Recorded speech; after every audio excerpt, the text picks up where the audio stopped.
Good evening and welcome to Reading Rounds. It is April 21st, 2019. It is Easter Sunday.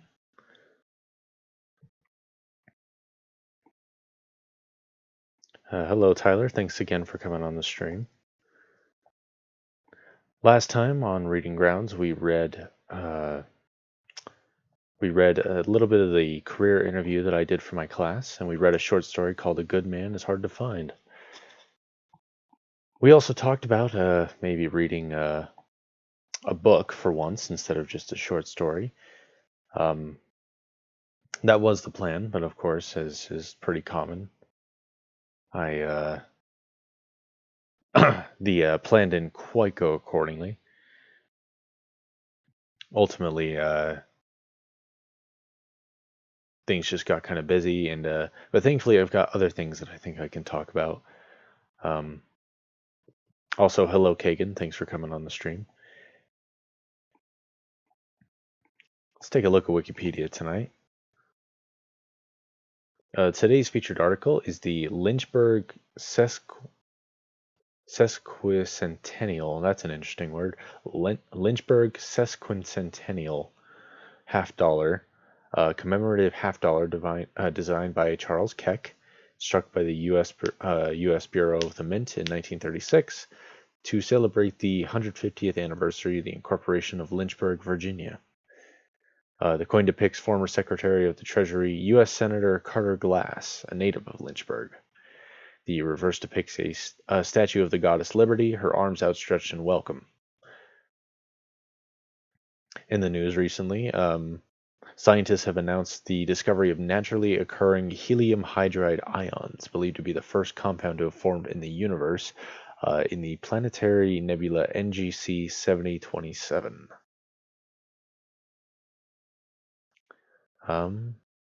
Tomorrow it is Earth Day, as well as Confederate Memorial Holiday in Alabama. On that day in history, an Anglo-Persian force combined to capture the Portuguese garrison at Hormuz Island in the Persian Gulf in 1622. In 1889, on that same day in 1889, more than 50,000 people rushed to claim a piece of the available 2 million acres in the unassigned lands, the present-day U.S. state of Oklahoma, founding Oklahoma City. 1951, in the Korean War, the People's Volunteer Army of China attacked positions occupied mainly by Australian and Canadian forces, starting the Battle of Kapyong. In 2004, flammable cargo exploded at Ryongchong Station in Ryongchon, North Korea, killing at least 54 people and injuring more than 1,000. Wow. It is also Jack Nicholson's birthday, April 22nd.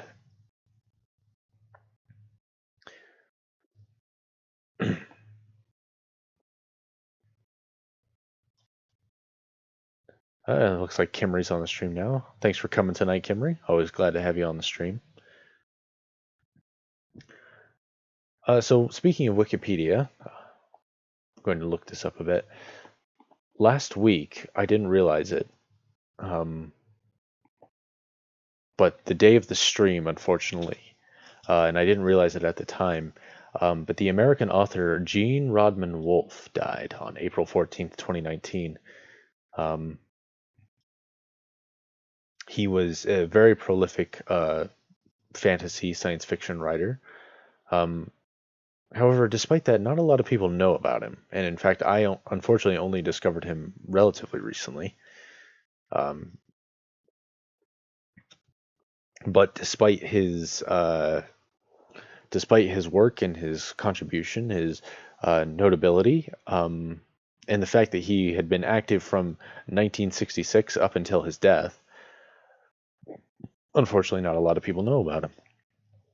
And I'm sad to say that so far I've only read one book of his, but it was very good. Even though it was a little difficult to get through, because Gene Wolfe, something unique about him, something that was unique about him, I suppose, was the fact that he he had an extensive vocabulary, um, using very archaic and strange words, which not a lot of dictionaries carry, but in fact are actual words. Um, I believe he also quoted a word called thaumaturge, which is a word that refers to magic and magic usage. It's not just a word he simply made up, like a fictional language, although he was good at that. Um, but it certainly was something that he coined and something that came into practice because of him. Um, if you're at all a fan of fantasy or science fiction, I would definitely recommend his New Sun series, Book of the New Sun series. It starts off with a book called Shadow of the Torturer. I was able to find an almost brand new, or rather, I should say, a pristine copy, which is quite old but in amazing condition, at my local bookstore for only $1, and it was more than worth what I paid for it. Um, Something interesting to know about Gene Wolfe was that he, like I said, he had an extensive vocabulary, so much so that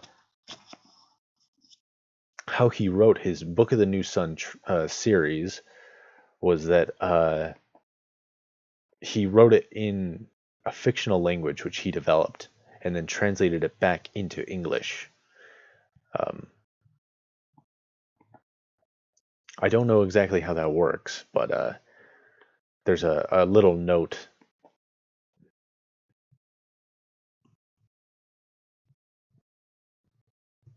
at the very end of the novel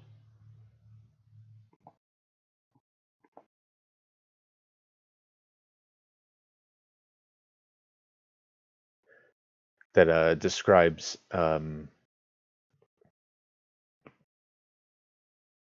or that in the translation certain concepts got lost or changed.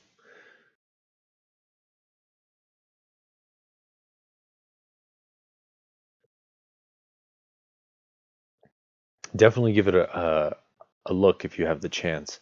I'm sure there are audiobooks that are excellent. I haven't seen those myself. In honor of his memory, I did see an article recently that talked a little bit about him, and I was hoping to give it a read. Hopefully, I can find it again. Yes, this looks like it. I'll include a link to this in the description and also in the chat. It's an article from the Federalist written by Tony Daniel a few days after Gene Wolfe's passing. It talks about his life and his Christianity. And so to give you an idea of the sort of person he was like, I feel like this is probably the best obituary or send off or whatever you want to call it for his legacy, as far based on what I know of him, in any case. So I'll begin just reading that here shortly.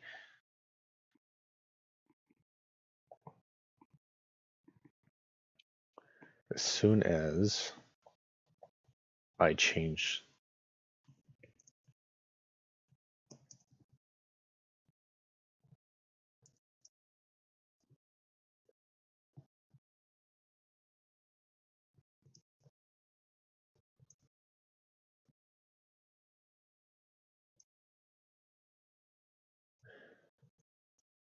I probably should have done this beforehand, but who does that?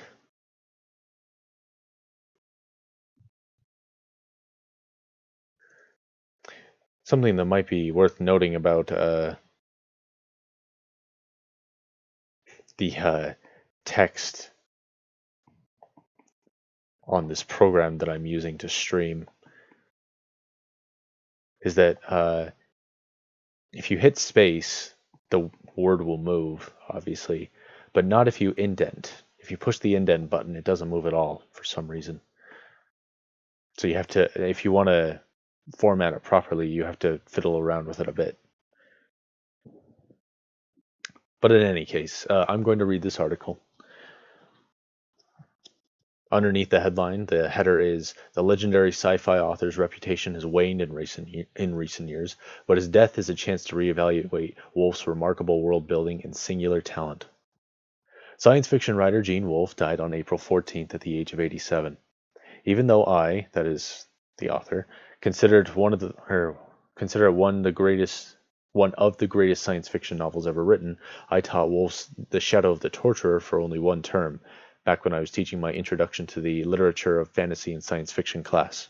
Like The Sound and the Fury and Swan's Way, both of which it resembles in ways, it's a hard book to teach to a general undergraduate class, and Shadow is one of the most accessible of Wolfe's novels.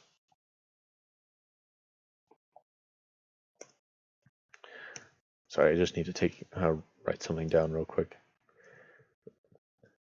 Sound and the Fury is a novel I don't know anything about. It's considered a classic. Perhaps if it's being likened to Gene Wolfe, perhaps one of these days I'd like to read it on the stream. And so I'm typing that out so I don't forget. Anyways, continuing on. There was also Peace from 1975, his amazing novel told from the point of view of a ghost. There's The Beautiful and Strange, A Soldier of the Mist from 1986, the scroll journal of a Greek warrior with a brain injury that makes him unable to turn short-term recollections into long-term memories. This was written long before the movie Memento came out, by the way. The soldier has to reread the journal every day, yet it gets longer and longer. Plus, his condition causes him to be peculiarly open to the Greek gods that surround him in a very physical way, and to be able to interact with them. He is Martin Heidegger's man of pure being who existed before the advent of Western philosophy and our subsequent breakdown into bicameral mindsets in the Heidegger and Julian Jaynes posit occurred after Aristotle and his damnable categories. I don't know what any of those words mean, so if you're lost, me too. Wolfe was Catholic, and his writing is deeply affected by his faith. He was a convert greatly influenced, possibly even converted, by reading G.K. Chesterton, but he was a Catholic convert as an artist as well, or perhaps his mind gravitated to where his imagination already dwelled. Wolfe's imaginative output teems with Catholic and early Christian symbolism. He called himself a writer who happened to be Catholic, but Catholic archetypes are baked into his stories and books at a deep and subtle level, like a cook's signature spice you never notice until you do, then you can't help but tasting in everything.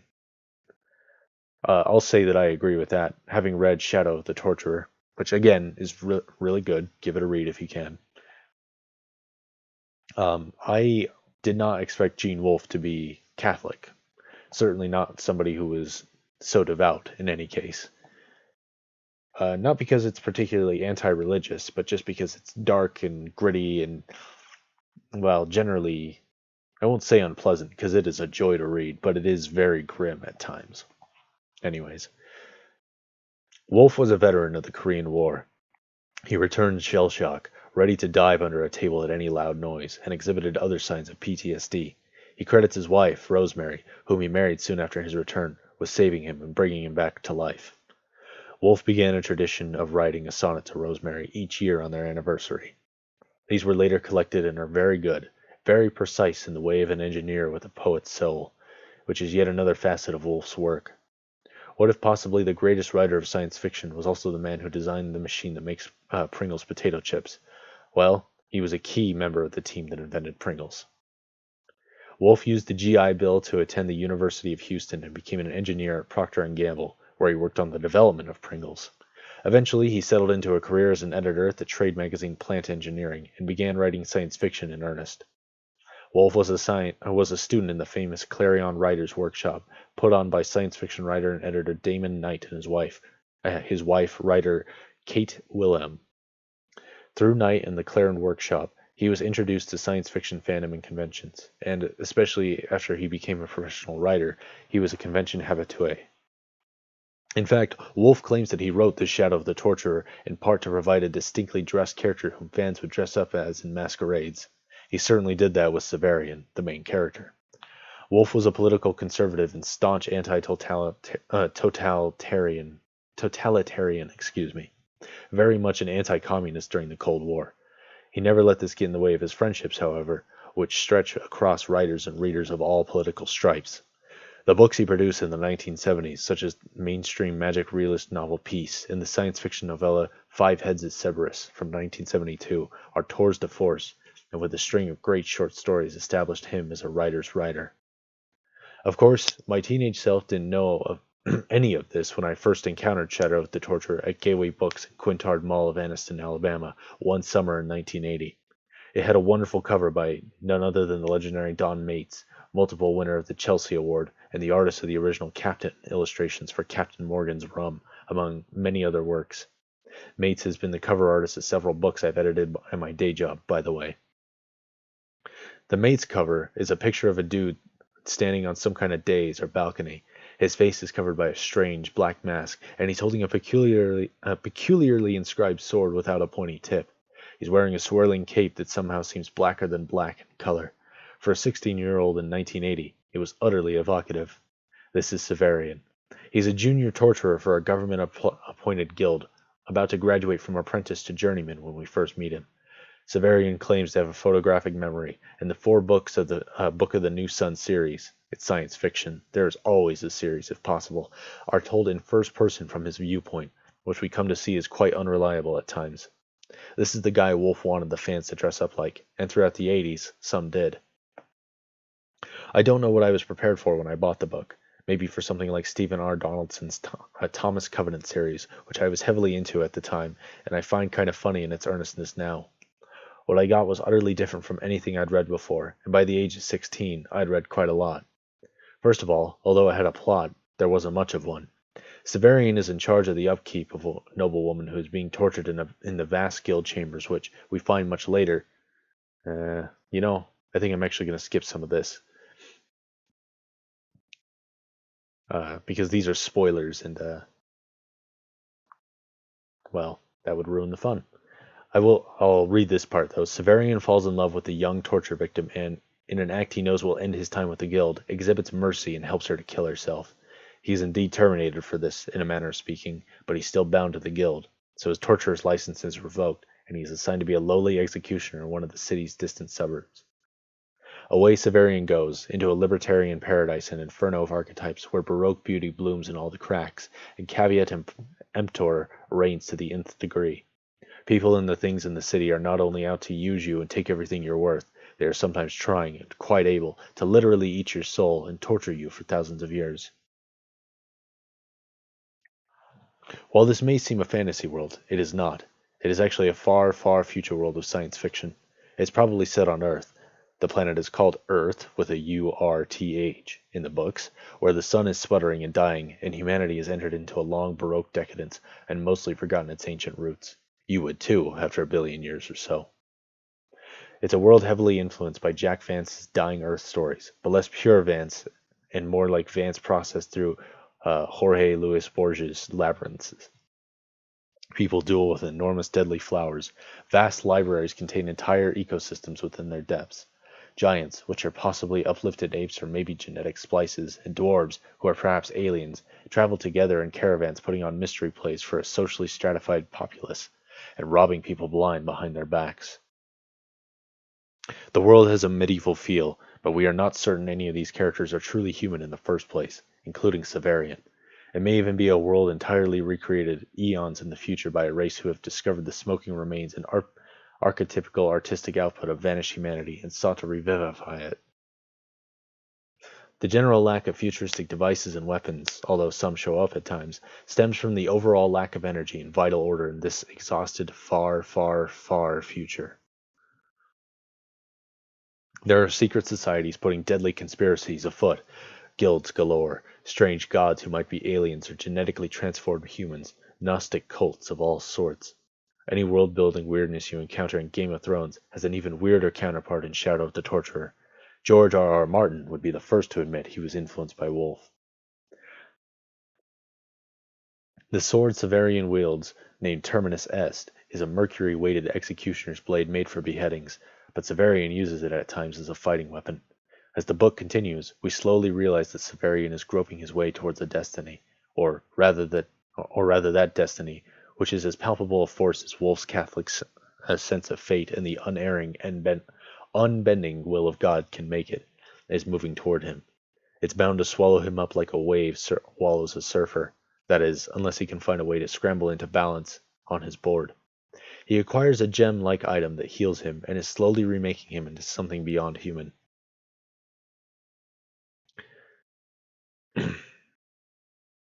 He pulls a dead girl from a swamp and is able to revive her, although her memory of the past is as faulty as his is uncertain.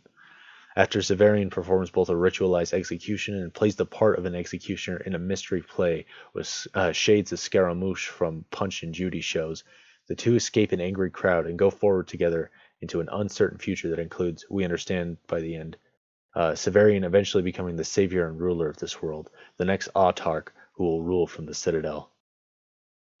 What's going on here is a darker, but still very Christian version of Pilgrim's Progress. Severian is an even more fallible Christian, if a Christian were a journeyman torturer on the way to heaven. He is also Christ-like with the ability to raise himself and others from death or near death, including his eventual traveling companion and future girlfriend. Wolfe says of his main character, he is a man who has been born into a very precise background, who is gradually trying to become better. I think that all of us have somewhere in us an instinct to try and become better. Some of us defeat it thoroughly. We kill that part of ourselves just as we kill the child in ourselves. It is very closely related to the child in us. I didn't know what I was reading. Science fiction? High fantasy? Some kind of unknown genre that was yet to be invented? All I knew was that I couldn't put down The Shadow of the Torturer that summer. A lot of other young science fiction writers who later became writers and editors have felt the same way over the years. It seemed to me, and still does, that this creation of Wolfe's is what the far future might really be like. Or rather, it is what the far future might feel like if you were transported there with no preparation and told to fend for yourself. Strange, deadly, dangerous, almost unfathomable, yet somehow also still shaped by basic universal morality. Also, it's a place where a guy could become a hero, albeit in this case, a hero with the rather telling flaw of also being an executioner for a callous dictator who seems not to give a whit about any of his subjects. Wolfe throws in all sorts of archaic and almost words, such as chrism, avern, mensal, and nidoris, plus the color Severian's blacker-than-black cloak, foligan, a word for which I searched every dictionary I could get my hands on in those pre-internet days and never found. Wolfe's other big influences are undoubtedly William Faulkner and Marcel Proust. There is the same Baroque richness, decadence, and underlying Christian imagination to Faulkner's work. Plus, like Faulkner, Wolfe loves an unreliable narrator. As for Proust, Wolfe's great theme throughout his book is how memory of events and built-in human symbols, Wolfe would say they were probably put there by God, and combine to make a meaningful present reality, how the remembrance of things past makes things today into a thing at all. Another aspect of Wolfe's long career was his writing about writing. This can be found in his non-fiction, The Castle of the Otter, in 1982, and elsewhere. He didn't do this a lot, but every word of what he said is invaluable, and I've included it in every writing class I've taught. My favorite Wolfean admonition is his peculiarly medieval method for getting over writer's block. Wolfe suggests imprisoning your muse in a blank room, as it were, and cutting her off from all muse food, including books, television, movies, walks in nature, whatever feeds the soul, until she gives you something. Presumably, this would include all of social media, Netflix, podcasts, and the rest these days. He excuses this rough treatment by reminding us that our subconscious muse, or whatever you want to call it, is just us in the end. We are not actually torturing anyone other than ourselves when we do this. In the past couple of decades, Wolfe's reputation has declined.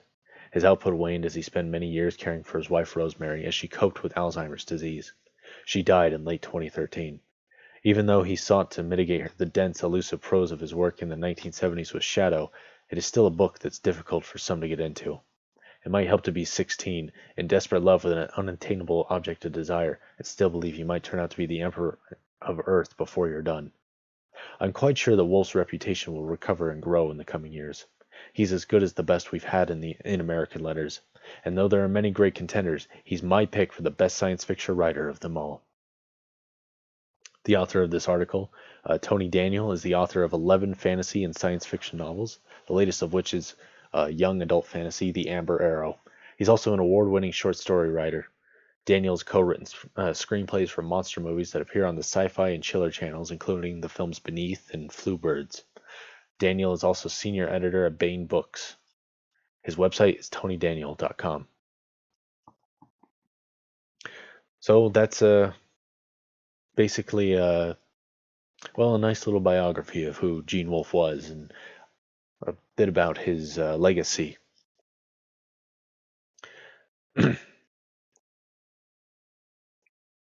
As far as reading that book on the stream, I do have it. I'm looking at it right now. It's not terribly long, but as the article says, it's very dense. I had to reread some of it over and over. Again. It's really almost undescribable, I would say, which is quite a compliment, especially when it comes to genre fiction. Because everything else is like, oh, it's Tolkien-esque, oh, it's, epic, medieval, dark fantasy with a twist of lime. Not Gene Wolfe, though. Gene Wolfe was something else.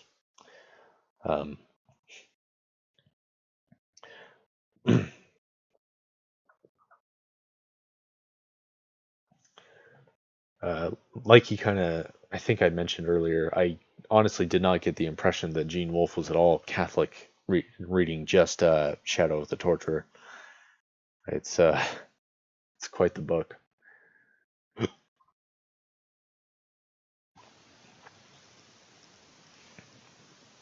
As far as other books go, I have gotten free samples.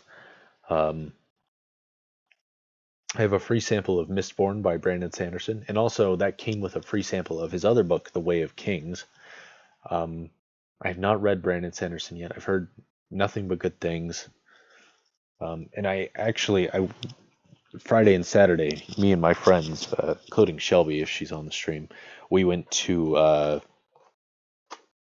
we went to the Salt Lake City Comicon, and I ended up getting a free book from a guy working one of the booths.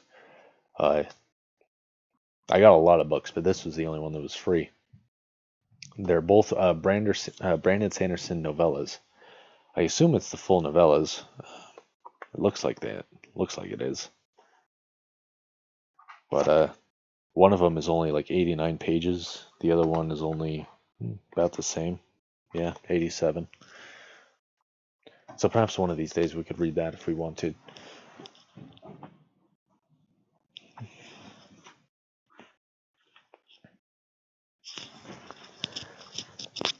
So that was a bit of Gene Wolfe.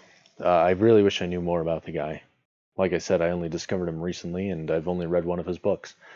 But of course, as I've said already, he is really quite something else.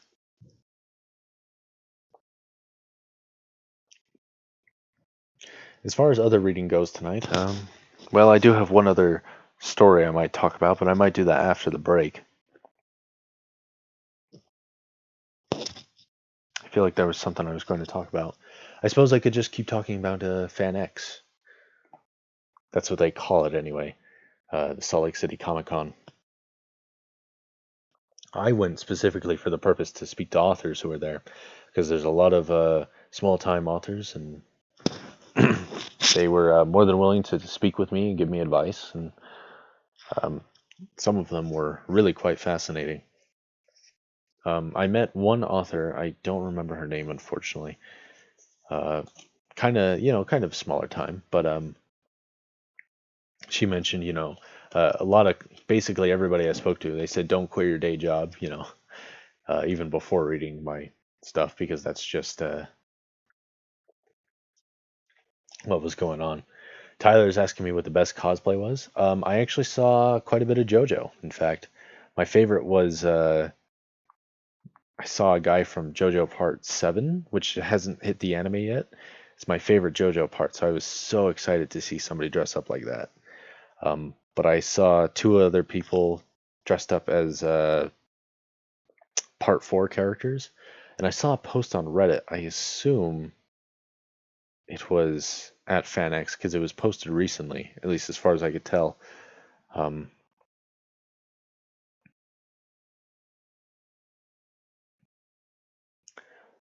What was I saying?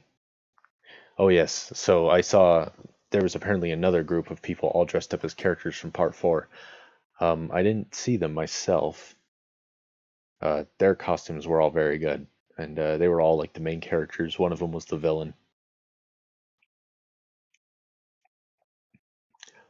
I did post.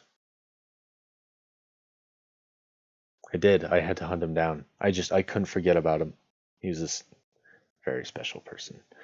Um, I did post some of the cosplay pictures to my Instagram account.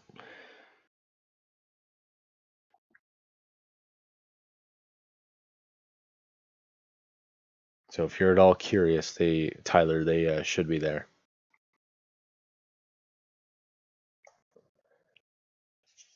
But anyways, as I was saying, I guess I'll do a little tangent and change this since this is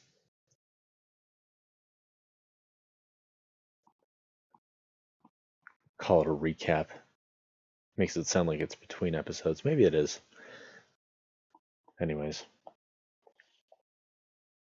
so I spoke to a lot of authors. Uh, got some interesting advice. A lot of it was, about what you would expect. Be diligent. You're always working. Um,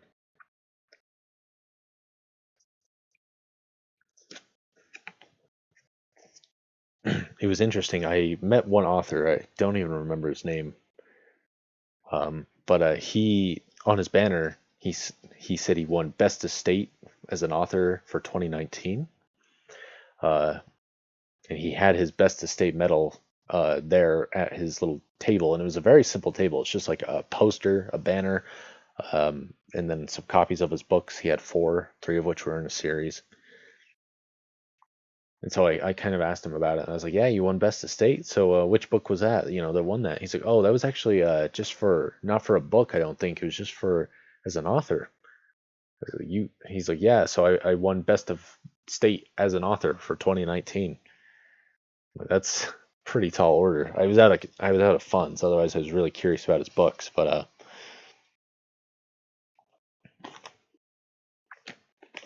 I asked him, like what he did for marketing uh, and what he said kind of surprised me. He said, "Yeah, I actually at first I just started selling my book door to door, which I was not expecting." He's like, and I hated it. It's hard work, but I was like, did that work? Like, did you actually get sales? He's like, yeah, actually, more than you'd think. I I was I mean, obviously, I'm reluctant to do that. I don't want to go door to door bothering people about my silly little book. Um, but you got to respect that work ethic, if nothing else, that dedication. He was actually like a really humble guy, just real hardworking. Just um, I was asking people about I was asking some people like about rejections and how often that happens. One lady said that her first book ended up getting rejected like 54 times or something. She had a specific number. And she said, on average, most books will get rejected like 20 times or so. Sometimes more, but sometimes less.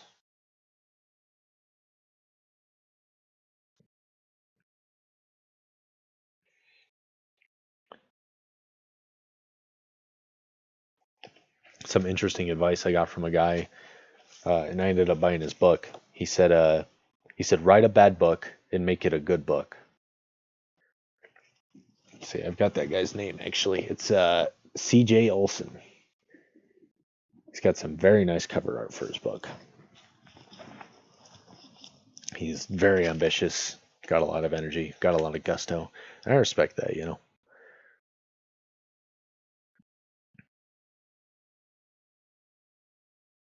Another bit of advice that I thought was interesting was people were saying, go to small conventions, not just big ones like Salt Lake City Comicon.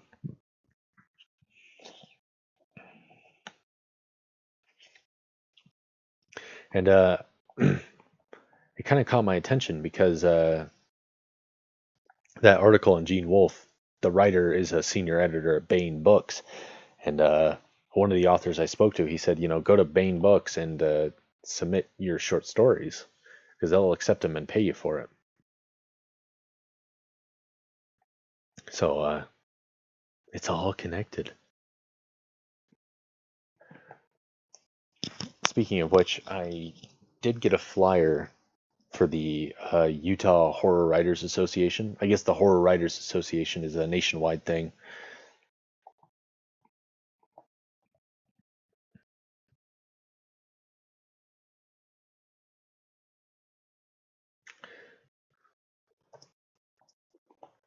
But obviously the Utah chapter is the Utah chapter. And they're like, yeah, we're having, a contest in October. Gave me a little flyer for it. I've got kind of an idea of what I want to write. Obviously, I've got time to write it and submit it. I think I might try and write one because I think it'd be worth doing.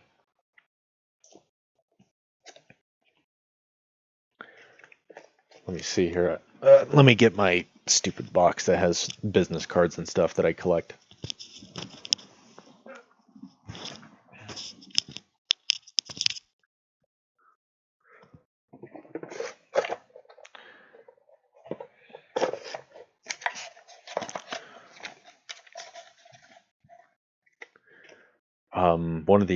In fact, I think this woman might have been the one who said her book got rejected like 50 times. I think. Um, she was one of the first people I talked to, and she gave me her email address. She says, if you ever need advice, you can just straight up email me. I won't give her email address out, but her name is Wendy Wright, small time writer. And actually, one of the more interesting people that I spoke to was this woman that kind of writes, I guess you might even call it flash fiction if you want to get fancy. Because what she does is like she kind of writes, she got her start at least writing kind of like shorter, smaller, easily digestible romance books for Amazon. And she still does, obviously, because there's actually a lot of money in that. I mean, relatively speaking. I mean, it's not like she's George R. R. Martin, in terms of wealth, but certainly we're nothing to shake a stick at. And she pointed to one of her little books. It might have even been like a novella rather than a novel. And I asked her, I was like, how long did this one take you to write, this little one? She's like, that took me like a month. I was kind of impressed. But the advice she gave me was kind of interesting. She says she pointed out that specific book, which was like the first part of a trilogy. I don't know how connected they were, but she's like, these are like princess romance stories where like it involves falling in love with a prince and becoming a princess and all this stuff. She says, but she said, I specifically play off of tropes to get attention. I sort of ride the waves of what's becoming popular. I think she said that at the time the royal wedding was coming into swing. So she wrote, 3 little books and just pulled them out, boom, boom, boom. And because A, they're small and cheap, people were willing to give them a try, and B, they were good enough that she had loyal customers and all that stuff. And so she kind of just rode the wave of a trend and brought them up. And then she pointed to a different series, which wasn't technically romance. It was kind of a paranormal romance thing. She's like, and this came about because of like Twilight and all those other supernatural romance stuff things going on.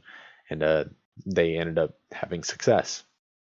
I had somebody else kind of mention that he's like, you can start off, riding the wave, and people will notice you more easily if you're catching on to trends.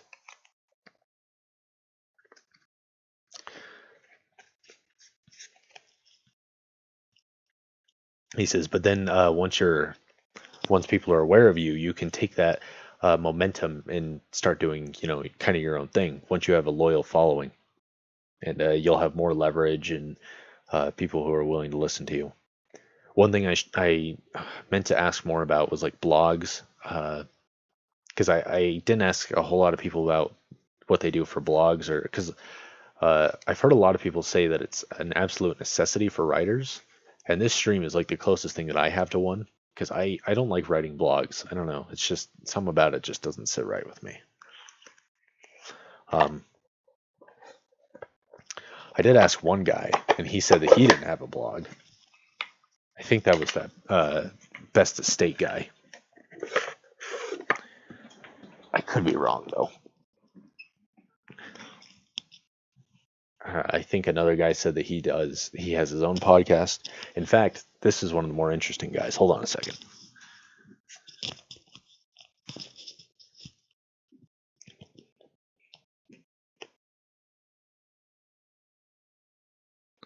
So I haven't listened to this guy's podcast, but he had a card specifically for his podcast, and he was selling books, some of which were like fantasy, or genre fiction at least. But then one of them didn't seem like genre fiction; just seemed like a book, fiction. Um, this guy, his name is Jared Nathan Garrett. He goes by Jared Garrett. Um, he kind of caught my attention because he was like he had like energy, but he wasn't like a hyper. He wasn't like a I don't know, pep rally. You know what I mean? Like he just very like slow and steady, kind of blank faced. Um, and like he like something about him like kind of struck a note with me.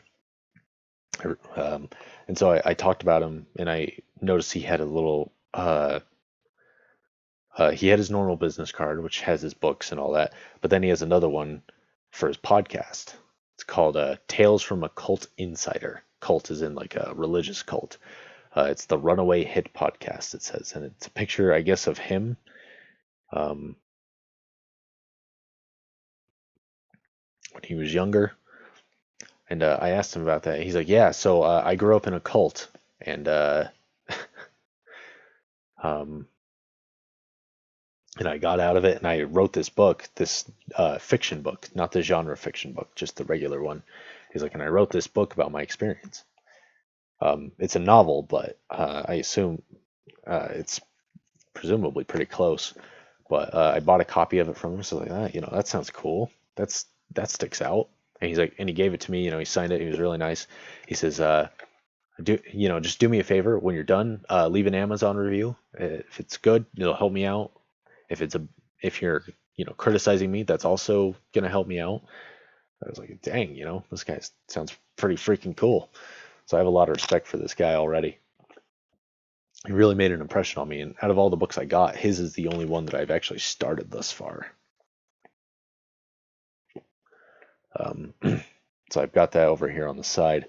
I started it. I finished the second chapter. It's pretty light reading. It was only like 20, 24 pages. It was kind of like it's a little awkwardly written at first, but the interesting thing about it is that it's a first person perspective. It's told from the main character's point of view, and he's just like a little kid, like maybe I don't know how old he is, maybe 13, 14 or so. He's kind of a fat little kid, he describes himself as, and like it is very it is awkward, but like after like as the second chapter went on, I kind of felt like it was a little more intimate so far. Like even though it is awkward, it feels more like somebody's actual like narration in their head rather than a book, which seems, so far at least, it kind of seems to be working in the book's favor. um, I'm only like less than 10% of the way through, so I don't know if it's gonna stay good, get better or worse or whatever, but I'm really curious about it. um, I would absolutely love to talk to this guy again because he seems like a really fascinating fellow. um, and I was wearing a shirt that had some Japanese writing on it. It was a shirt that went over really well with some of the vendors. It was a picture of a giant ramen bowl that was in the ocean, like a giant monster, and like attacking helicopters and all that stuff. So I had this Japanese writing on it, and I go to some of the vendor booths. Like, "Oh, dude, nice shirt, I love it." "Oh, thank you." And I have to give credit to Shelby because she was the one who pushed me to buy it, and it turned out to be a little bit of a hit. Anyways, but when I went to this guy's booth, he's like, "Oh, your shirt, it says ramen." And then he kept going. He's like, it looks like it says ramen is the giant monster or something like that. I was, oh, you speak Japanese? He's like, yeah. He's like, I taught English in Japan for a while, so I know a little bit. I was like, oh, that's cool. Um, but so yeah, real fascinating character. Because I mean, you get all these guys. One lady I talked to who was selling her book, real nice lady. Um, I asked her what she did in her day job, and she's like, "Oh, I'm an OBGYN." I was like, "Oh, a nurse?" She said, "No, I'm a doctor." So, oh, all right, that's cool. Like, I hope I didn't insult her by, assuming she was a nurse, but like, you don't meet doctors that often, Certainly not selling friggin' fantasy books. But and then I met another guy, an illustrator, in fact, a brilliant illustrator named Kip Rasmussen, and he was just so nice. And like his art is, oh, it's amazing. He does like he basically just does Tolkien, J.R.R. Tolkien stuff, Silmarillion and all that. Just gorgeous art. Real nice guy. And I asked him, I was like, so what do you do for a living? Oh, he says, oh, I've got a PhD in psychology. Oh, so you got all these nerds and they're making money. There was this other guy who had panels both days. I didn't go to either of them, unfortunately. Next year, I'm going to try and go to some more panels, maybe if there's any that are interesting. Um, I ended up buying his book though. His name is James A. Owen. He's a writer, but he's also an illustrator. So he designs all of his covers. He has art books. He's got an interesting style. He's been drawing since he was a kid. He's very detailed, very distinct. And these weren't just like books with his cover on it, but they were like nice. Like the sleeve is embossed, hardback cover. It was only like 24 bucks. And when he was there, he was signing it. And on top of that, he was illustrating it. And I got a video of him signing and illustrating mine. It took him like 2 minutes. And he drew this dragon, and oh, it was amazing. So nice guy. And I was gonna talk to him and ask him like I was with all the other authors. I didn't end up doing that partly because he was like busy and kind of had like a little more prestige. So I didn't want to just treat him like anyone else. So I didn't end up talking to him. Though when I was waiting for a friend of mine who I met up with at the convention, I noticed this other guy sitting at his booth because there was a lady helping the author out, but then there was this other guy sitting there I didn't see before, and I went up to him, talked to him, and I decided to ask him about it. I was like, so what's your part in this? He's, oh, I just help out. I'm not doing a whole lot, so I just figured I'd come and help. I was like, oh, cool. What do you do? He's like, oh, I'm like a multimedia consultant. I help people out with getting books published and finding all their publishing and marketing materials. And I was, oh, dude, that's awesome. That was like exactly, like what I wanted to find beyond an author. So I lucked out beyond just because I didn't talk to the author himself, but I ended up talking to the guy that had more information. And I got this other guy's email. And so he's like, yeah, just email me. I'll send you some stuff and we'll, send you some resources. You can figure things out. Real cool guy. I hope to see him again. um,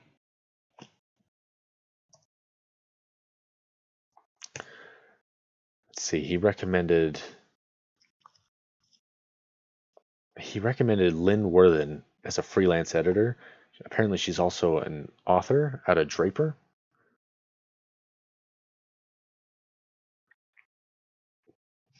Looks like she's written a book called Atticus and the Orb of Time. I work with a guy named Atticus, or maybe it's not her name. Maybe it's something she edited. Okay, yes, it is.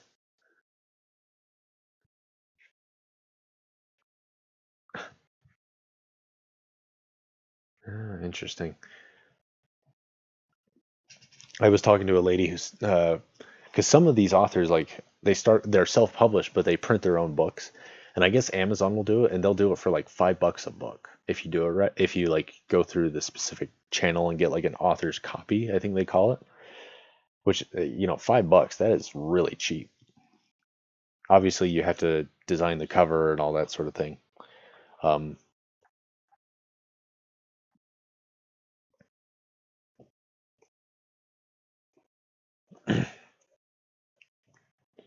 But so those are some of the people I met. I took a little bit of notes. They're kind of scattered, of course. Um,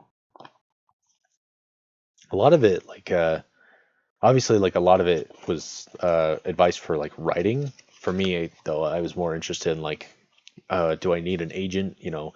Is it better to do indie publishing, self-publishing, or is it better to just hold out?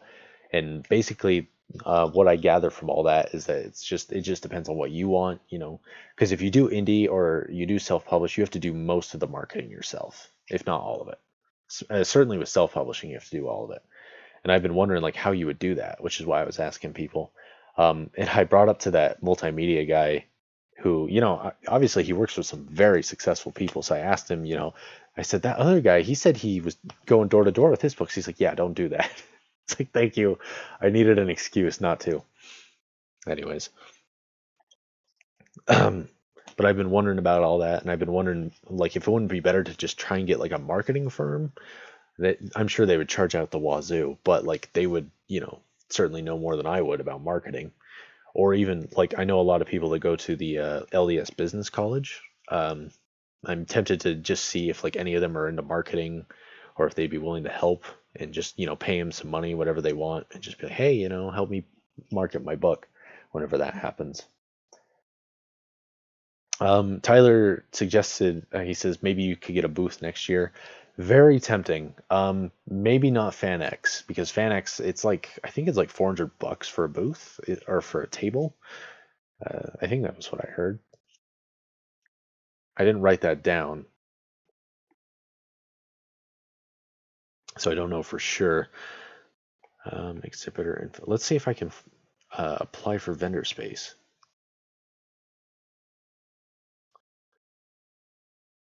Yeah, look at this. Okay, so you've got Artist Alley, which is obviously like people doing art. Um,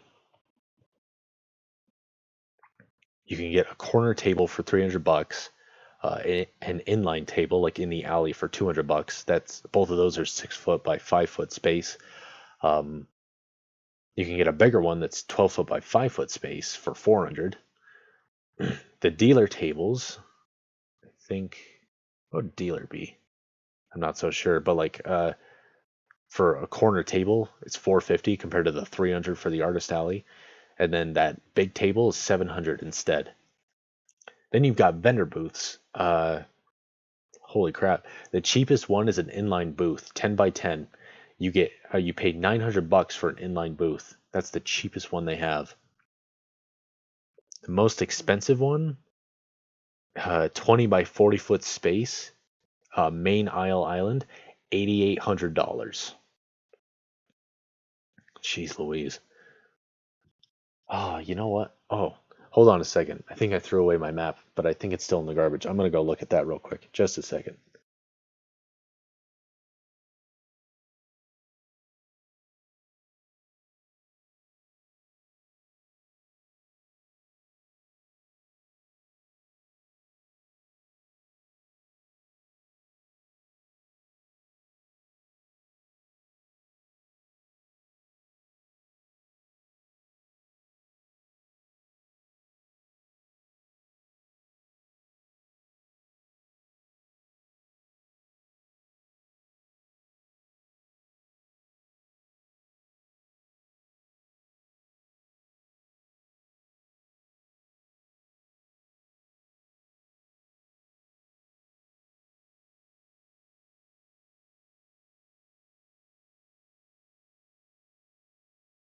Okay, I promise I'm back.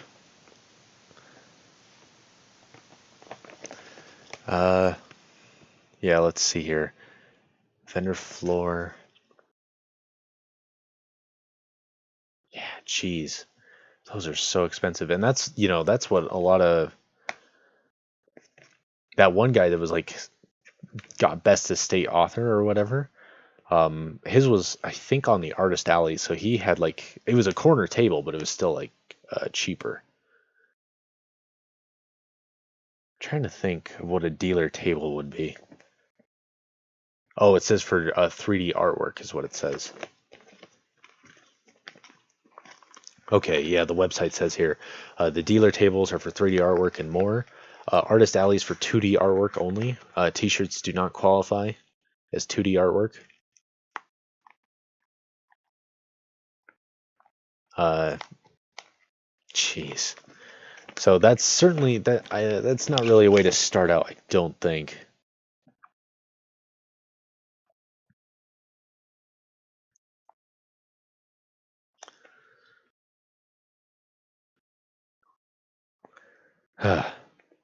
I wasn't thinking like, because I'm not nearly ready to have a table.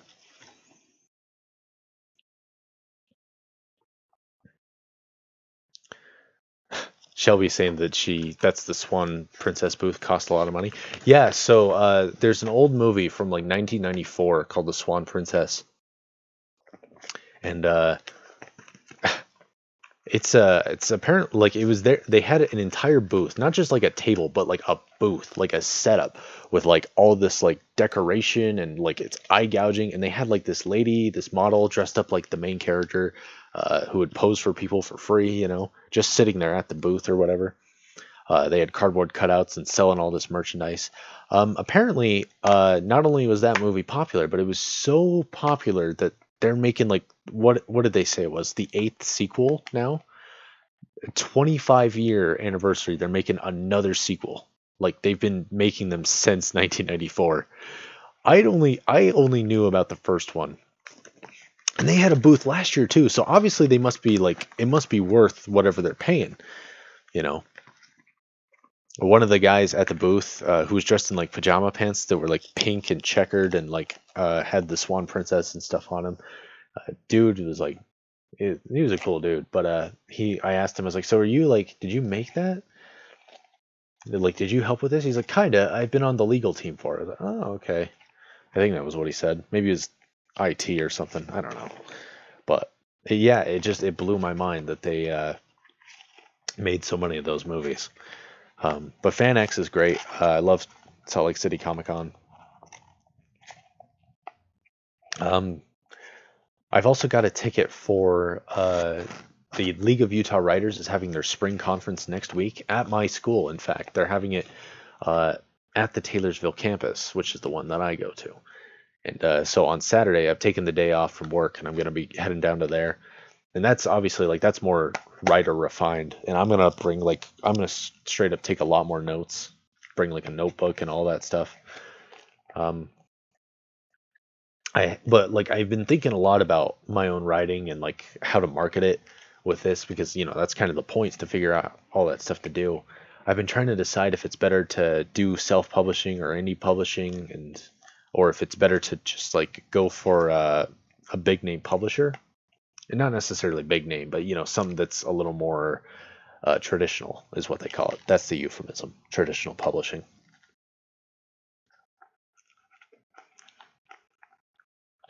Um,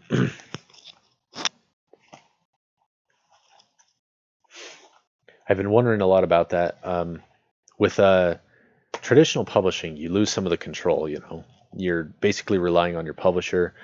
Um, like the absolute most you get over any of it is that you get to maybe decide some of the cover art. Like, but I think the idea is that they have like artists or artwork that's already ready, and you pick from all that. And for me, I'm a control freak. Um, and I think for most books that I would write, I don't know if that would necessarily be a problem to have someone else decide what the cover is. For the dark fantasy book that I've been writing, the one that's really far along, I really, really wanted to decide what the cover art would be for myself. I even have like artists in mind that I'm like, I would love to contact these people and see if they would, work with me because their art style seems exactly what I'm looking for. In fact, both of them I found out about them through FanX, through Comicon. Um, Anyways, that's one thing to me is I'm like, I'm wondering if I could be like, look, let me pay for the art and I'll find an artist that I like and get them to do it. You guys won't have to pay for anything. Just let me do that. I haven't asked anyone about that. Apparently, it's even pretty rare for them to let you choose your artwork, even from what they have. Apparently, that's not super common. And if you're just some no-name Joe Blow, publishing his book, you're on thin ice. Like if they think you're difficult to work with, if you're giving them crap, or the book does not sell well, they'll just drop you. They don't even care because they've got 100 other guys that are chomping at the bit to get where you are now. Um, so I've been kind of wondering about that. As far as indie goes, I mean, they're self-publishing. I guess I'll talk about that. That's the opposite end of the spectrum. That's like you do everything. Marketing, it's up to you. Uh, book cover, margins, typeface, formatting, the ISBN, the barcode, the book prompts, everything is up to you. Um, Thankfully, Amazon does have I haven't used it, haven't seen it for myself, but basically Amazon, when they let you do your own book printing, because you don't have to agree to anything. You're just like, hey, print my book. They're like, okay. It's basically like buying a book, really, except it's the one you chose. As far as that goes, they do have like this program, like a computer program, that would help you figure it out and help you preview it, and uh, basically make the process a lot easier. But of course, if you don't know how to format a book, you might have a hard time. And of course, as a self-publisher, you're paying for everything out of pocket. So you have to pay for your editor, for your whatever it is. You have to pay for your cover. If you want an author picture, you have to pay for that and put it on there.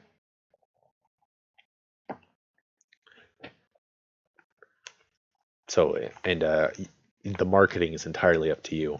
One of the authors I spoke to, she said that every 90 days, Amazon allows you to do like a promotion for your book every 90 days. You kind of have to seek it out, but she says they'll do that for free. You can uh, circulate it, get known.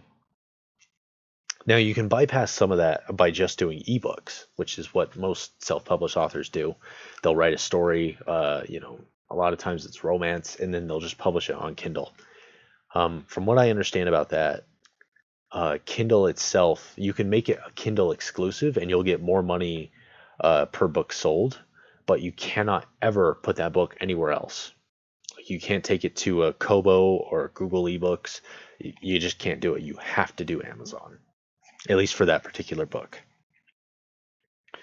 And also, one thing I've heard about Amazon is that obviously, like if you're not doing that exclusive deal, you get less money per book. Um, Not like a whole lot, but enough that it might turn you off. But here's the thing: Amazon does price matching on everything. So if another website, like let's say you decide to take your ebook to a different website and be like, hey, publish this, not only will you make uh, less money on commission, at least from Amazon, but if that other website decides to put your book on discount, or you decide to discount it for them, be like, hey, let's do a 20% off for this month. That 20% off will also go to your Amazon, because Amazon automatically price checks. So they'll be like, oh, well, this book is, it's $10 now, so we're going to start doing $10. And then you only make your percentage off of that. That's what I've heard. I don't know if that's changed. I don't even know if that's true, but that's what I've heard, and it wouldn't surprise me if it was true and if it hasn't changed. But the big difference between self-publishing and traditional publishing is the profit margin's a lot better. I've heard that with traditional publishing, you can expect to make about like 5, 10, I think, in fact, I might have the notes for it, but I'm not going to go searching for them. From that interview that I had, with traditional publishing, you can expect to make 5, 10, maybe 15% commission on each book sold. So if your book sells for $20, you're making, $1, $2. which doesn't sound like a lot, but of course it's important to remember that traditional publishers, they make bank. It's a big business, and so it doesn't guarantee success, but they do have a lot of sway in the market. More people know about them. They'll do exclusive events with bookstores, and they'll do your promotion for you. You still have to do some of it yourself, obviously, because it's your product too, but they will do most of the heavy lifting, which is why they take such a big percent. Um, One thing I did hear about is that like a lot of bookstores, is that they do like they will only do like a signing for an author, like to have an author come and do a signing, a meet and greet or whatever. They will only do that if you're with one of the traditional publishers. Not because they don't trust you, but because they have a deal with those traditional publishers where they can only do that.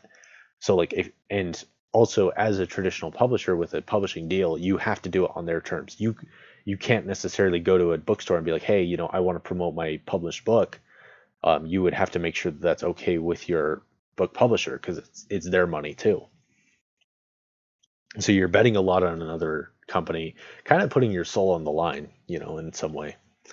But at the same time, part of that means is that if you self-publish, you cannot necessarily do a book signing like at a bookstore. It's possible that smaller bookstores are different. There's one here in Bountiful called the Book Garden. I'm willing to bet that maybe someone, I haven't asked, but I'm willing to bet that a smaller bookstore like that might be cool with it.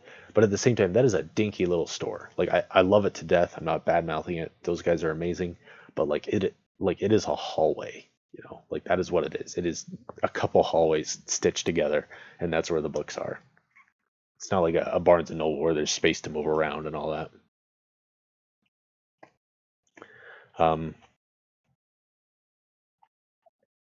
Anyways, so there's a lot of that.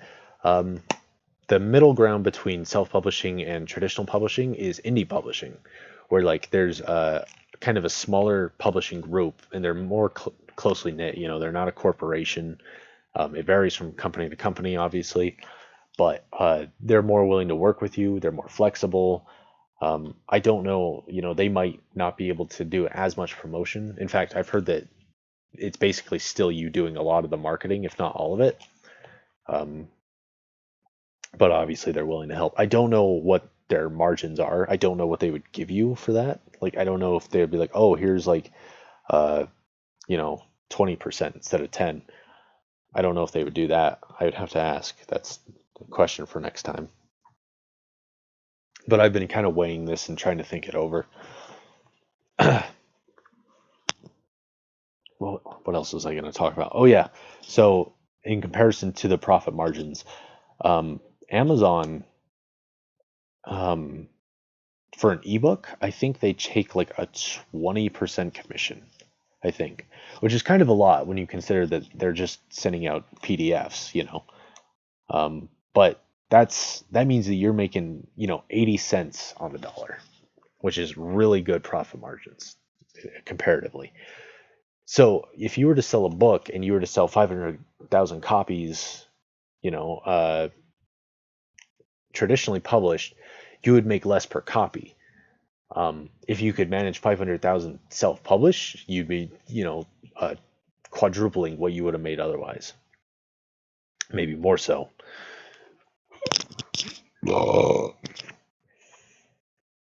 The problem is, how do you sell 500,000 copies when you're some Joe Blow off the street nobody's heard of? And that's kind of what I've been after. Because I've been thinking about it, and I've been trying to decide whether it'd be better to do one or the other. Um, because I don't necessarily like the one thing I don't like about writing, in theory at least, I don't like marketing in general. I don't like commercials. I don't like advertisements. I don't like carnival barkers that sell you their book. Even though these people like at the convention are really nice, like having somebody sell me something like that, it generally makes me uncomfortable. There were some of them that were exceptional. One of them wasn't even like a bookstore guy. He was selling like like men's grooming stuff. They had a booth there. He was actually a really chill dude. Like I expected him to be like a nerd, like a neckbeard, given all things. But no, he was a real cool, like genuinely cool dude. Anyways, uh, I don't necessarily like. I enjoy interacting with people, but I don't like sales pitches. I don't like elevator pitches either, especially because for this dark fantasy book that I'm writing, it's really complicated. Um, it's like I don't know exactly how to describe it succinctly, and I'd like to think that's a point in my favor, but as an amateur, as somebody who's aspiring, who hasn't actually done anything marketable so far, that's a problem. That's not a good thing, if I'm right. And for that matter, because of its dark subject material, because it's so, I won't say wordy, but it is very uh, involved. You know what I mean? Because I don't, I don't want to risk tooting my own horn here. Who am I kidding? Yes, I do. I love tooting my own horn. Too much, in fact. Surprised I haven't gone blind. But the point is that, like, uh,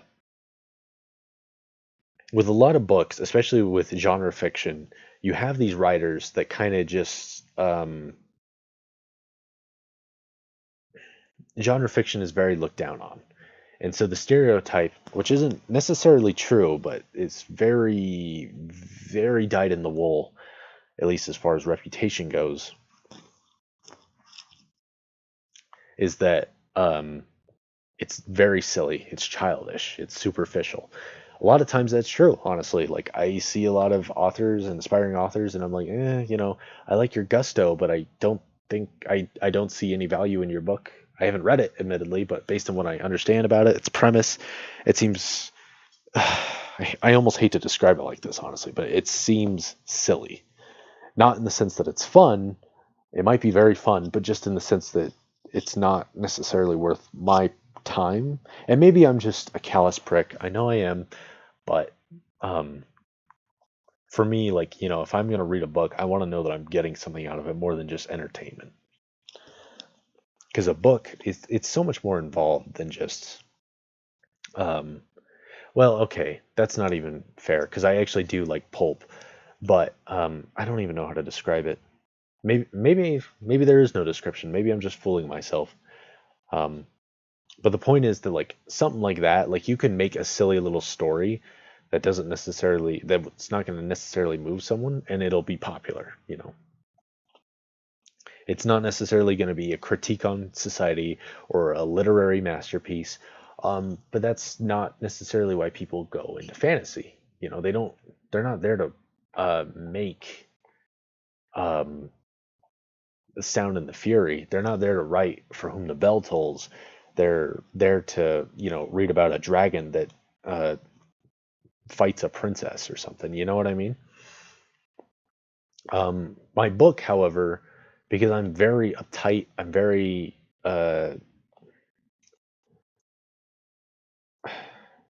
austere, I'm very rigid, no homo. Um, with with that particular idea, like it's not something that's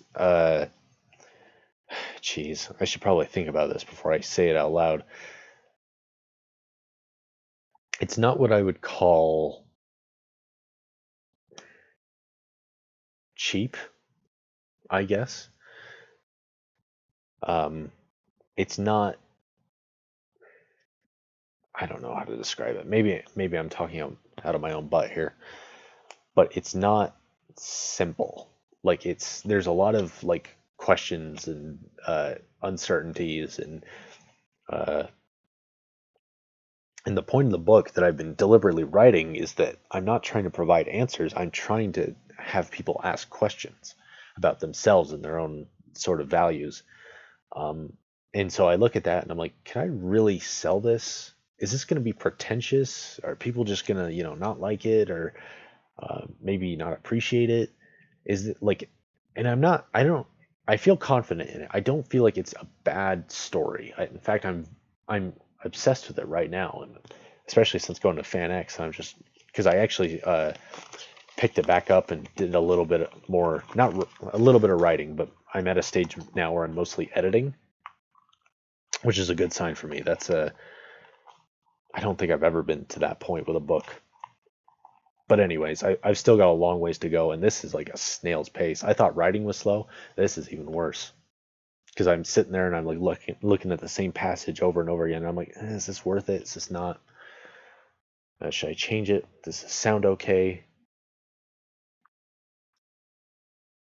But the point is that, like there are authors out there who will write a book in a month. They will write like 6 books a year. Not just romance, but fantasy fiction. And so you look at all that, and this has been taking me years to write, and not simply out of laziness, but simply because it's very carefully constructed, and I'm putting a lot of thought into it and a lot of consideration, and it's very dark and grim, and it's not about dragons slapping princesses around. It's a much more intimate, personal tale, and so I look at it and I'm going, how on earth would you even market something like this? Aside from like the only thing I can think is to be like, oh, you like Game of Thrones? Check this out, which is it makes me cringe just thinking about it. Um, but that's the only thing like I could think to do. So I'm wondering, I'm like, can I pitch this to a publishing company? Because you need an elevator pitch if you're going to do that. You need to be able to say, oh, I'm working on a book. It's about, this and this and this. Is there somebody I could send a manuscript to? But yeah, or no, whatever. Or I could forego all that and then put it into self-publishing, which is very accessible. I could easily do that. I have a vision. I have some idea of what I want. I don't know how the freak to market it. And like,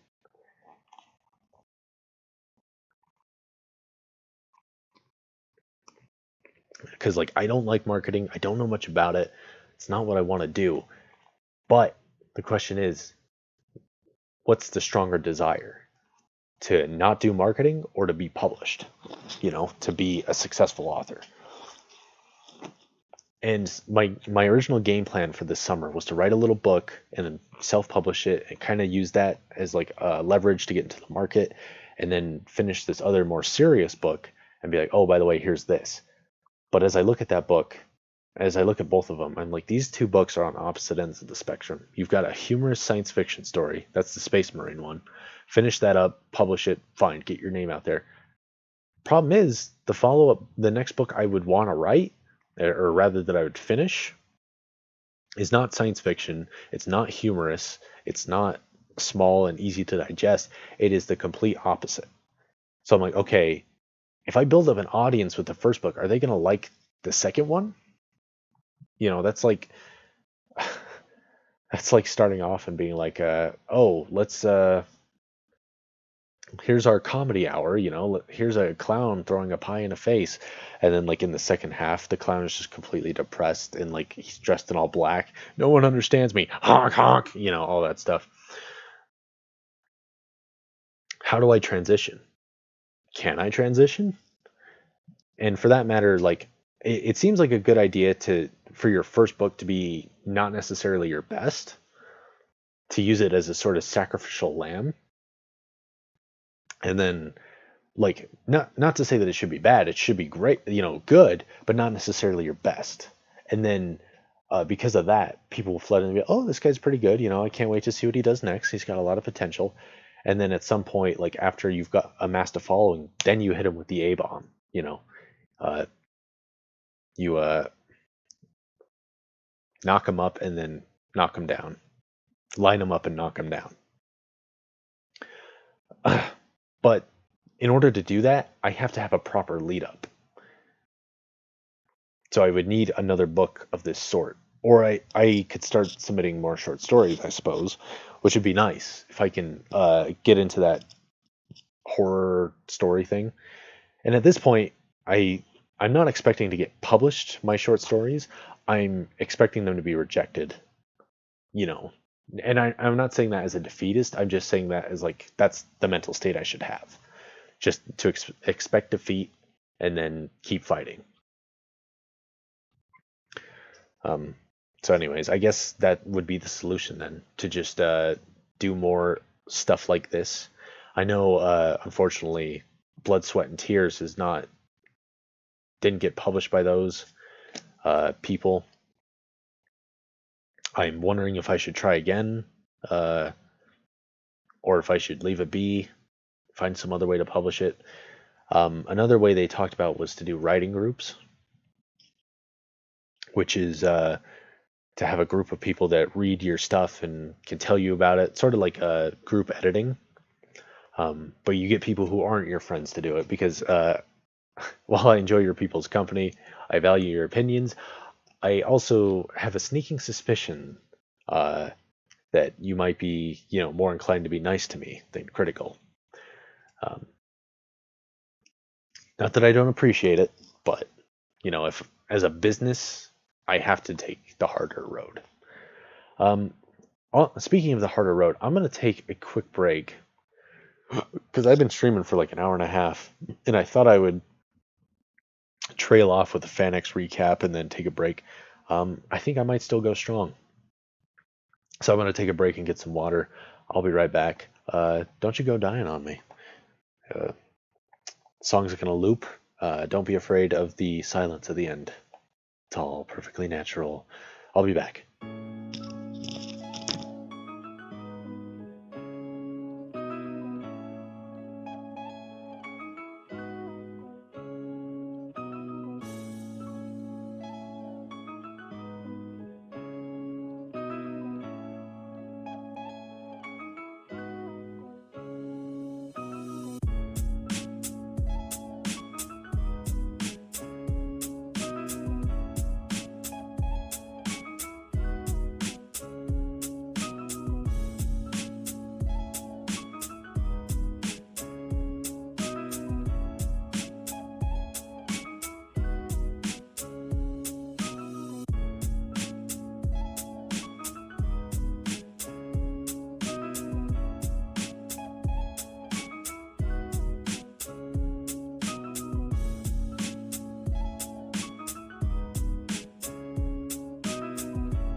I'm back. I know you missed me. So anyways, we were talking about FanX. No! No! No. Stop it. We were talking about FanX before we were so rudely interrupted. More specifically, I was talking about marketing because I have no idea what the heck I'm doing. One of the guys I had talked to, thank you, Shelby. Thank you for missing me always. But, please stay out of my garbage cans.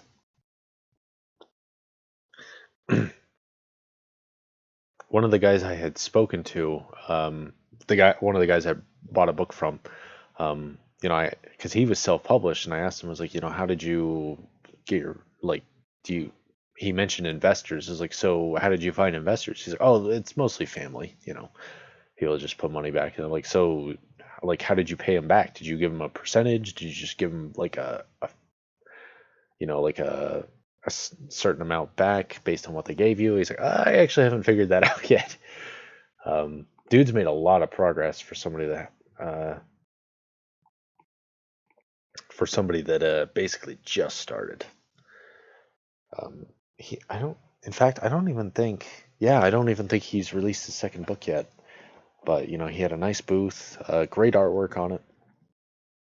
And I'll say this, I have some money squirreled away. So if I were to do self-publishing or indie publishing, I have some leverage. I'm not starting from zero, which is nice. But at the same time, I need to know like how to spend that money. I don't know how much a marketing firm would charge me to help me out with this sort of thing.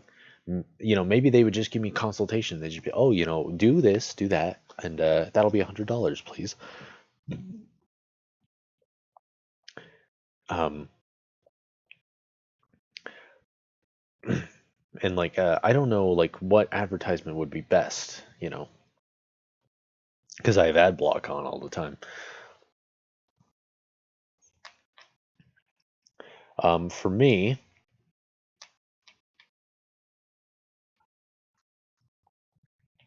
well, especially for like a book this dark and like this kind of introspective romp, if you will, like who do you market it towards, The only thing I could maybe think to do is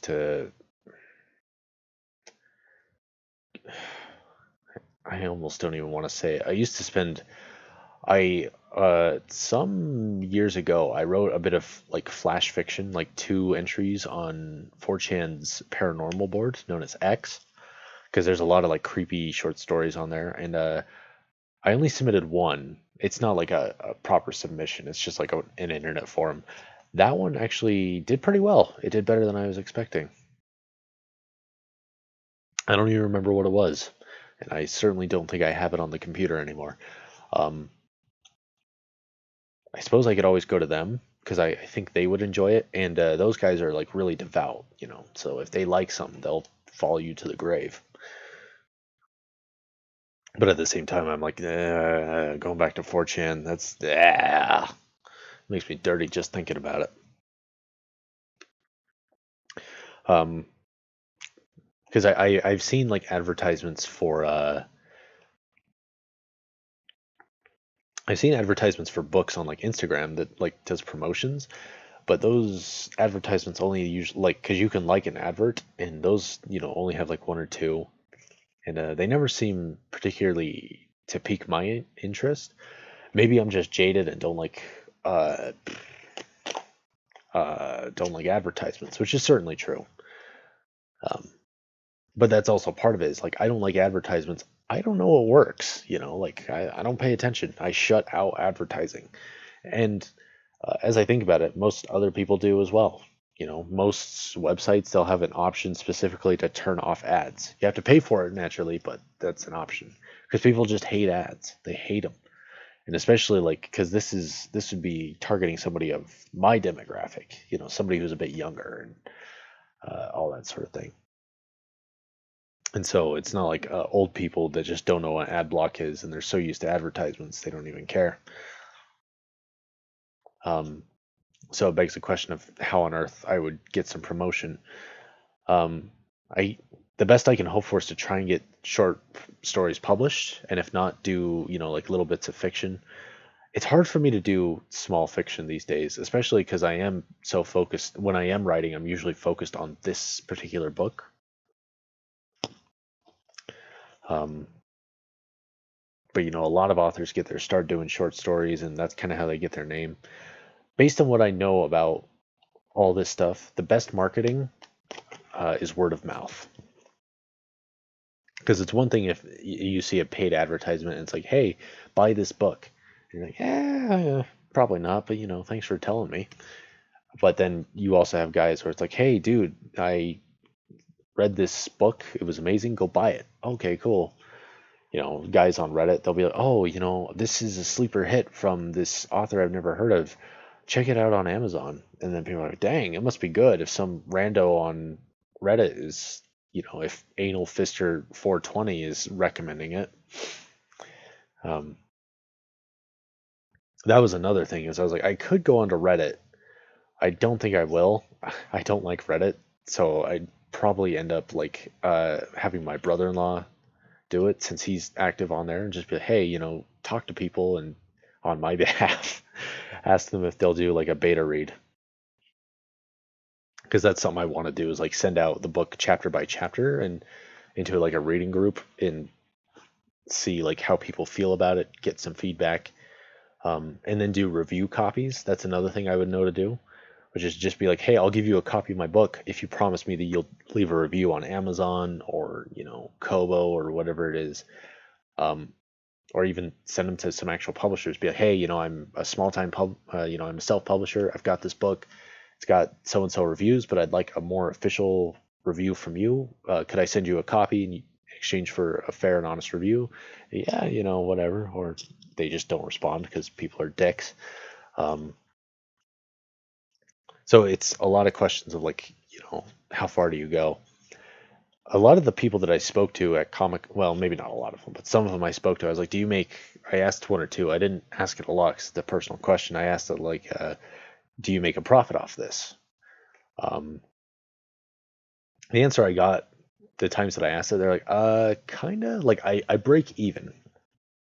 Was what the answers that I got. And I was like, okay, that's like, sometimes that's all you can ask for, They said, well, I could be a multi-million bestseller. I was like, yeah, I mean, you could ask for that, but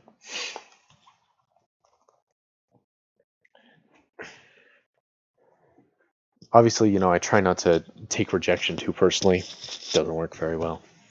I'm still kind of salty about my stories not getting accepted where I've submitted them.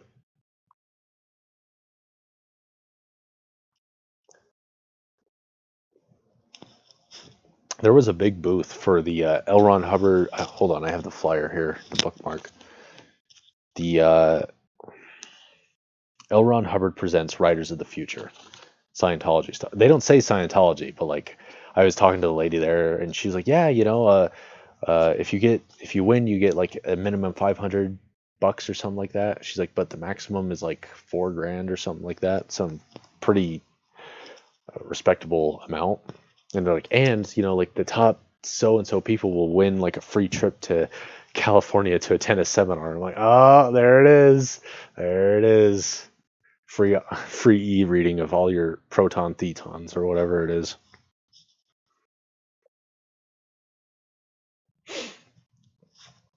I would never ever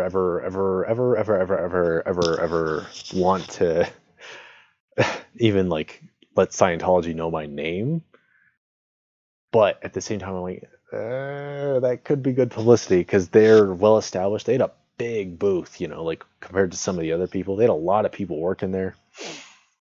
Obviously they were selling L. Ron Hubbard books and other short story compilations.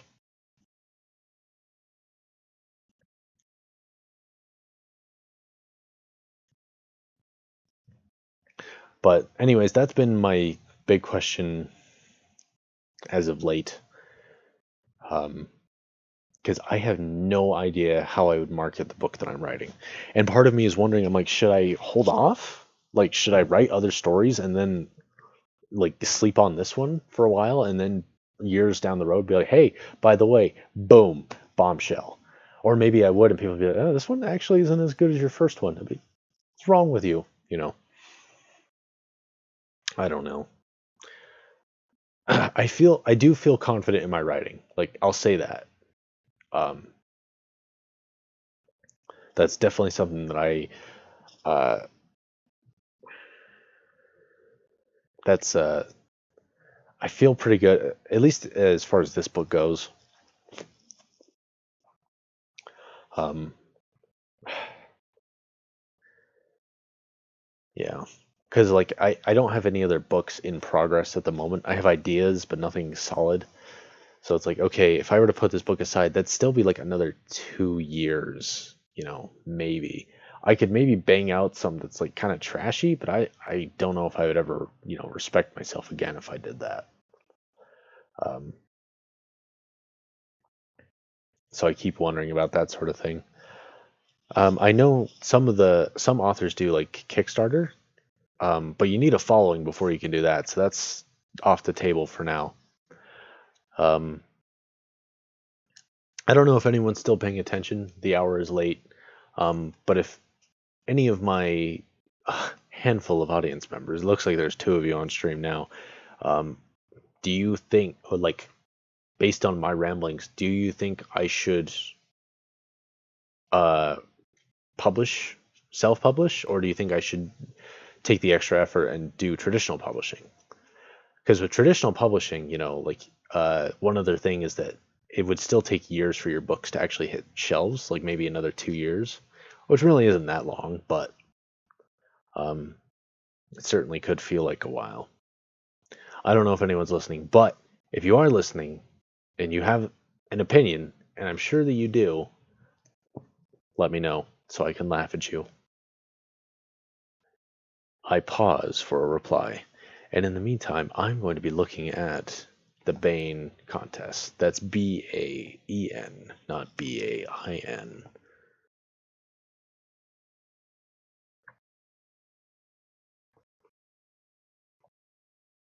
Hmm, let's see here. This is for real. We're not saying they aren't, mind you. How would you bring them?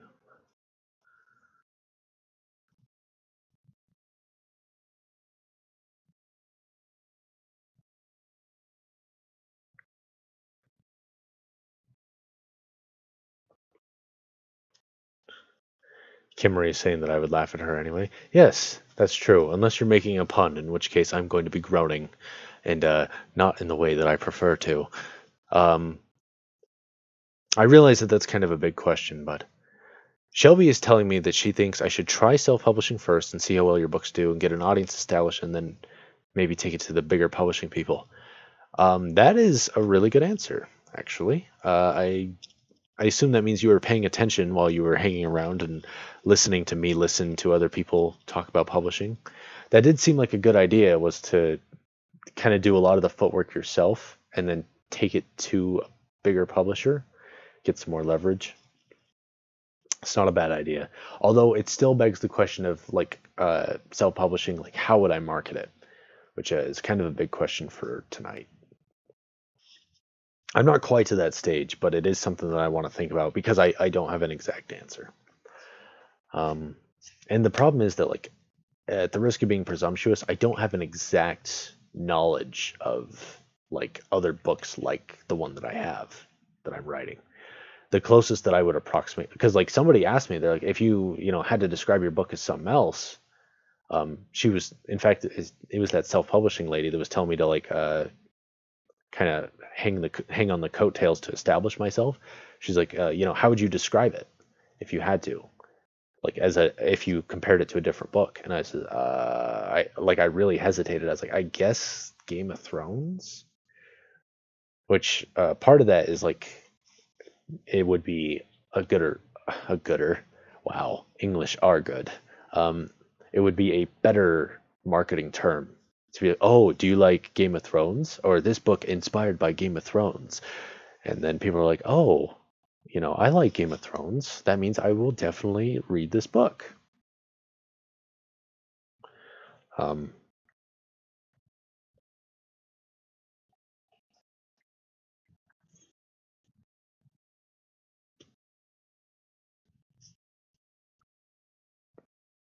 But anyways,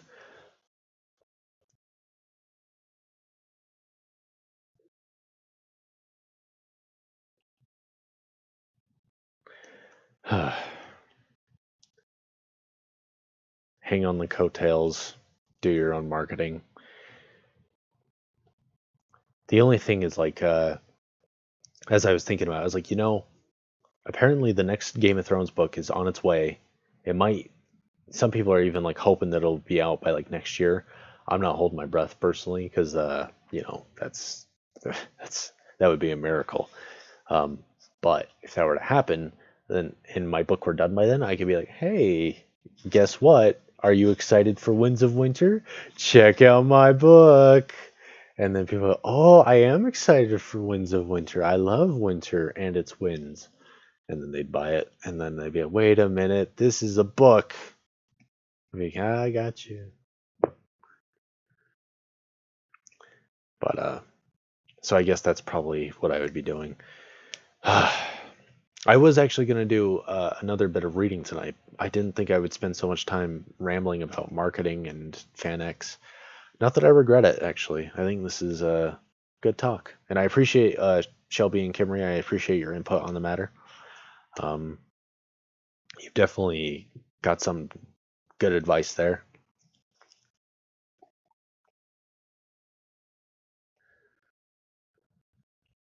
I'm also wondering, I don't know if either of you two follow any blogs, like writers' blogs or anything like that. If you have any particular recommendations for one of those, because that was something that I was kind of asking about, like what people do for blogs. I should ask more about it because I still don't have a good answer. But right now, I'm torn between either WordPress or uh, Medium.com, which is the thing about WordPress is that it's you don't like there's no search feature, so it couldn't be like people's like, oh, I want to find a new author's blog, and then they happen to stumble on mine. They would only find it because I tell them about it, like a traditional website, or I could do like Google Ads, I guess, but who does that? Um, with Medium, it's not super popular, but it's uh, it's fairly decently popular, and I could theoretically have people who are like searching and they're like, oh, this guy he writes fantasy, maybe I'll look at his blog, and then they find it like this podcast. Which there's also another website. Hold on a sec. Why? Okay. Sorry about that. There's a website called Podbean, I think it is, which allows you to do. It's basically just like a free podcasting service where you can just post your podcasts. Um, at some point, I would like to put this show on there, and ideally, if I had more time and I could actually organize a proper podcast or at least do something, I would do that as well. Um, I met one guy at the convention, one author, who said that he did some promotion by doing YouTube videos. Not necessarily for his book, but just like in general. He'd be like, "Oh, by the way, here's a fun fact of history," and he'd talk about, uh, the Battle of the Bulge or whatever. And he'd be like, don't forget to like and subscribe. By the way, I have a book out. If you like my videos, check it out. And then I was like, that's not a bad idea, but uh, video editing, it's it takes up so much time. Anyways, um,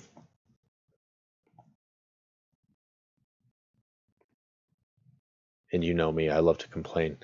But in any case, I am going to call it a night. We've been streaming for about an hour and 50 minutes, just shy.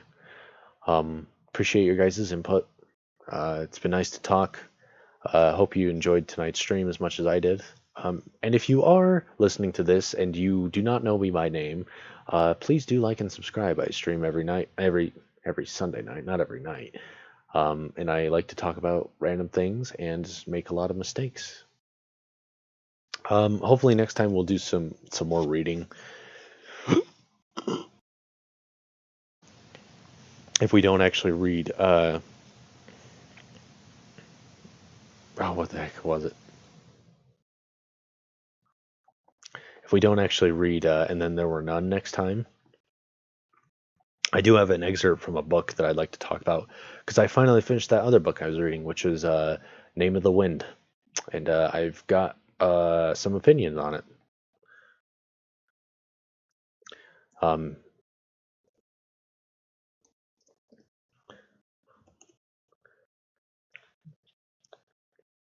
we'll see how that goes. Um, Thankfully, I do have a bit of a backlog. No homo. And if needs be, we can make more homophobic jokes, or we can just find something that's actually interesting to read. We'll find out if we can or if we can't. Um, but anyways, thank you for listening.